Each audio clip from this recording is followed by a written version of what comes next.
Keluarga Lisa Satriani kini tengah sibuk. Sudah 3 pekan terakhir mereka bekerja ekstra, menerima orderan bahan pokok. Rumahnya pun disulap jadi warung yang menyediakan kebutuhan pangan warga. Warung Lisa di Kecamatan Panakukang sedikit berbeda. Istri mantan pegawai bank ini lebih memfokuskan penjualan melalui media daring alias online.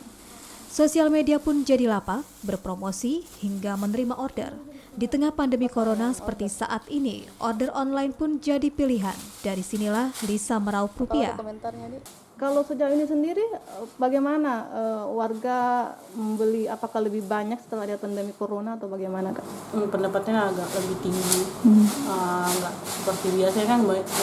Dan kita kan juga pesan antar, jadi tanpa keluar rumah. Apalagi sekarang kan semua kan lockdown kan, jadi mempermudah.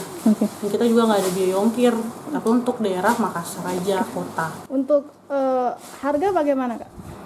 Harga naik turun, tapi kalau untuk harga kayak sembako yang melonjak terus. Pandemi corona memang meningkatkan kewaspadaan, namun bukan berarti menutup peluang untuk meraih rezeki. Nila Rustam, Kompas TV, Makassar.